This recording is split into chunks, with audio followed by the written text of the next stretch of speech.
Hey, what's up, fans? This is Gamer Guy 7 Aces back with more Super Mario Brothers 2. I'm joined today with special guest. Mind introducing yourself?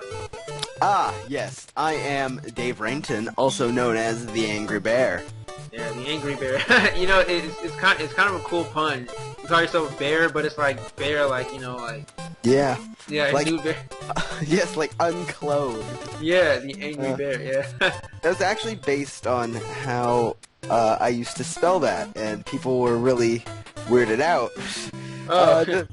Long story short, you know what? Not even gonna go into that story. That is a story for another time. Oh, okay. All right. It gets weird. Yeah. Join the club. Yeah. So this is Super Mario Brothers 2. I can recognize it. Yeah, Super Mario Bros. 2. It's definitely a weird game, isn't it? Yeah, it is, because it's basically, it was made off from another game that had nothing to do with Mario. But, what's the guy's name? I think his name is Miyamoto. He made Doki Doki Panic, and he said in one interview that he can see that game as a Mario game, so, you know. So, he made it into a Mario game, and that's how it was released here. Yeah, well, actually, it was the Americans who made this game, while the Japanese people had the Lost Levels. Uh-huh. Yeah, I did hear about that, actually. Yeah. But this has probably been said a lot before with basically every guest, but I just can never get over this. How well these games have aged. Like, the controls for what they are, they still feel so good on these kinds of games. It's just, it's just so nice, and it's just really good to see that because these are the kinds of games that are like, they're classics, originals, and it's nice to know that they're probably not going to go away for a long time. Yeah, exactly, yeah. It's pretty cool because this game came out like 1988, and that was like a year before I was born, so... Precisely, it's so cool how it, things like that work out. Yeah, exactly, yeah.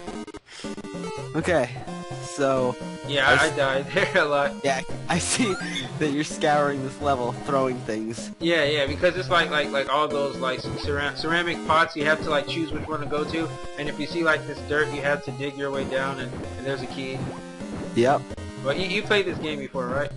Yes, I have. Once or twice. Not much, but I do know, I know this game. Cool. Okay, like, which one of the Brothers games is your favorite? This one, the first one, or the third one?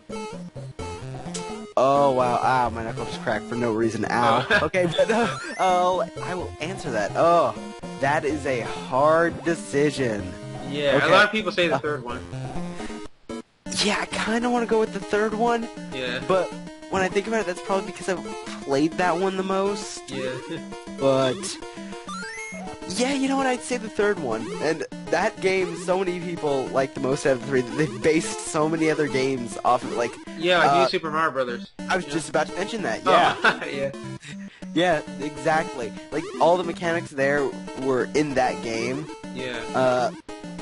And even a lot of things in Super Mario 3D Land were also taken from there. Wow, yeah, exactly. Yeah, I think because that game, like, it was the first Brothers game to feature, like, an overworld and, like, the Raccoon Tail, like... because it's really cool. Like, the first game was more like an arcade game.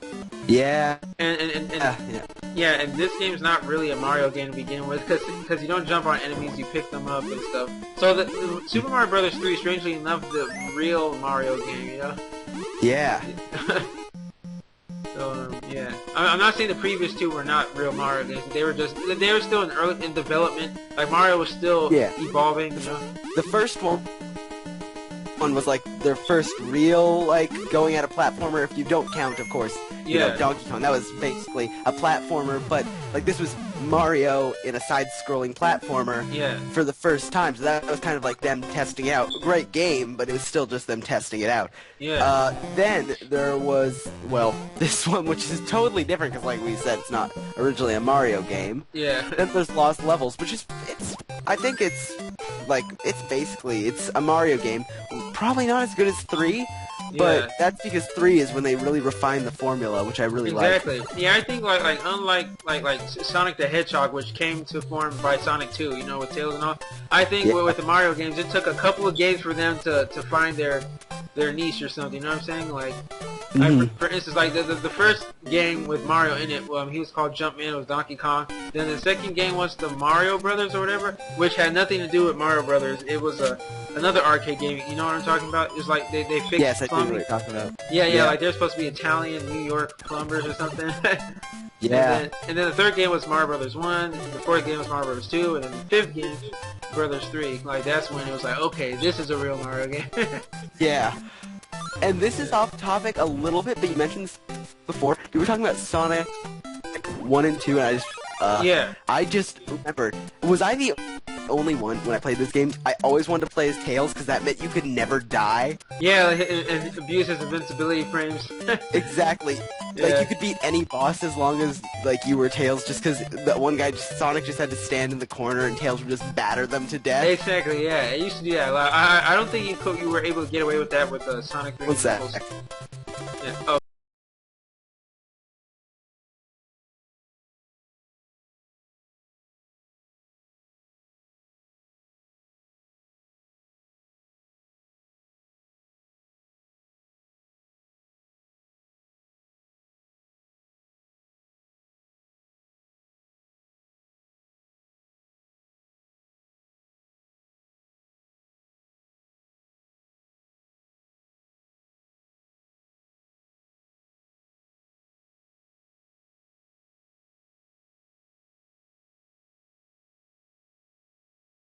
Okay, yes, finally made it to the other end. Alright.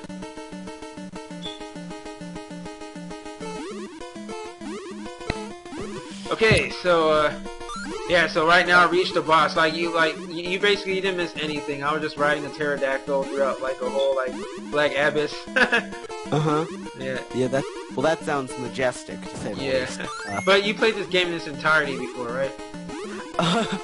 Sadly to say, no, I haven't gotten all that far. I was never really good at this one. But I've gotten far enough into it. Like, I've passed this. Oh, okay.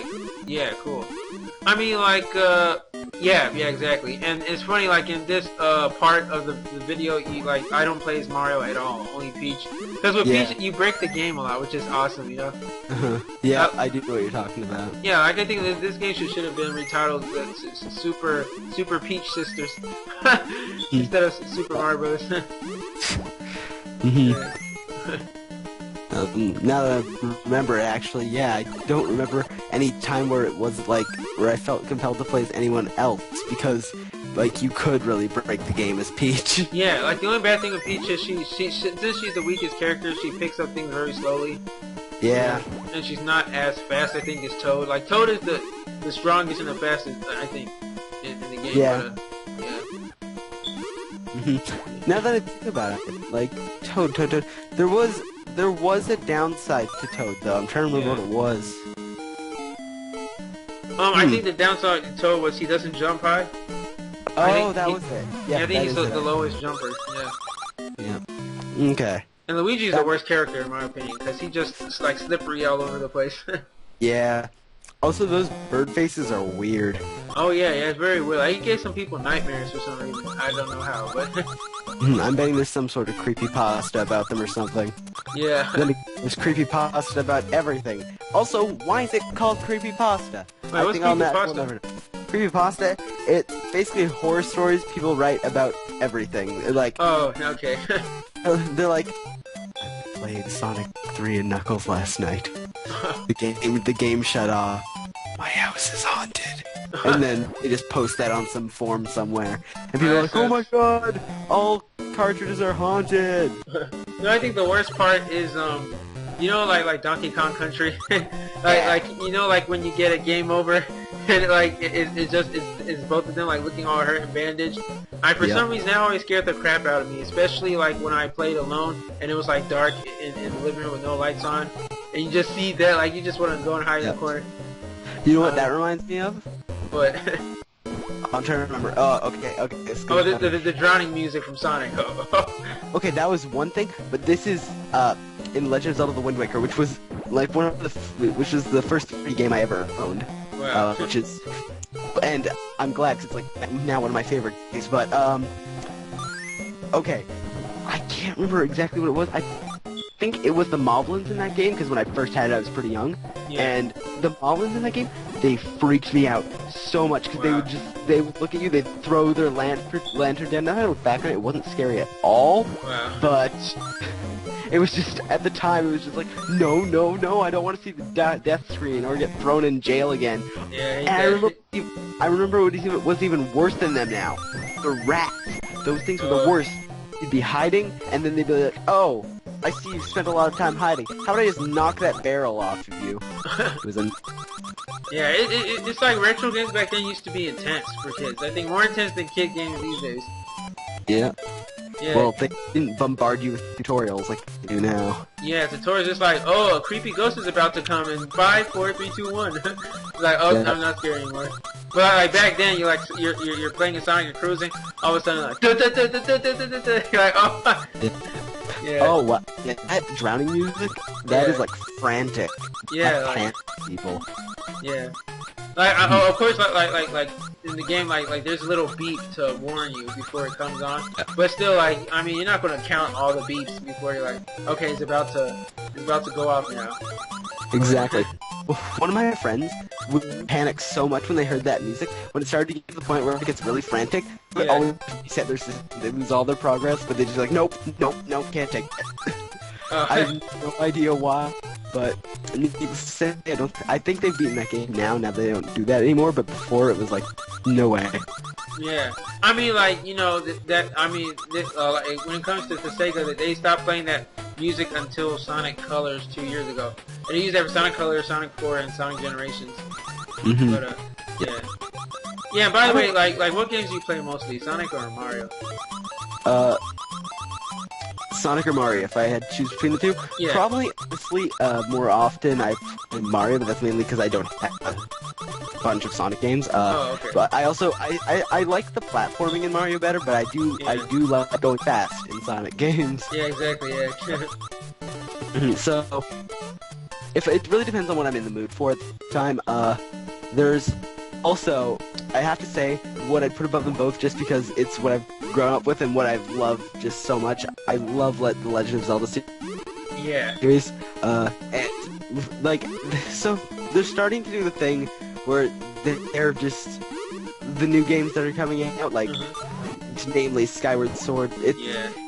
I liked it, but it was deeply flawed. I think I liked it mostly because it was a Zelda game. Really? Because when I looked at like reviews for it and those kinds of things, I started noticing, I was like, I guess I didn't actually.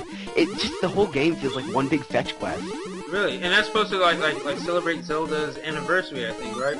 Yeah, I felt pretty let down after that. At first, I was like, oh my god, I can move my hand, and then Link moves his hand, and I can spin it. Then, once you realize that all you have to do is shield bash, and then you don't even have to bother with, like, tilting any of your swords, and you just go crazy after your shield bash, it really breaks it. Wow. But I still think the best anniversary game of last year was Sonic Generations.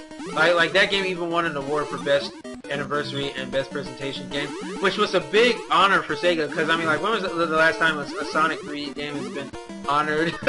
You know, since when was Sonic the last Adventure. time Sega won an award in general? Yeah, exactly. So I mean, like, people call it the best like production of a Sonic game since Sonic 3 and Knuckles, because it incorporated both modern and classic. So it's kind of like a pity they said that was the last time you'll ever see classic Sonic. But, yeah. Oh well. At least it came back for a while. Yeah. But anyway, back to Mario. Oh yeah. Well, okay. Well, we're done now. So, all right, guys. Well, that wraps it up for today. So I'd like to thank you, the Angry Bear, for joining me. Is there anything else you want to say? Yeah. For us recording Mario, we talked about Mario like once. Yeah. Wow. That's what I've been doing. A lot of my co-coms. You know? Yeah. Well, it's been fun. Yeah. All right. Okay, guys, so remember to subscribe to Dave Brayton. It's Brayton, right? Yeah.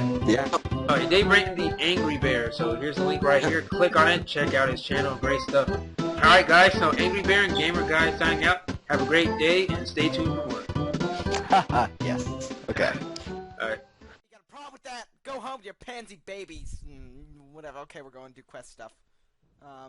Anyways, I'm here with Gravy Bat. Say hello.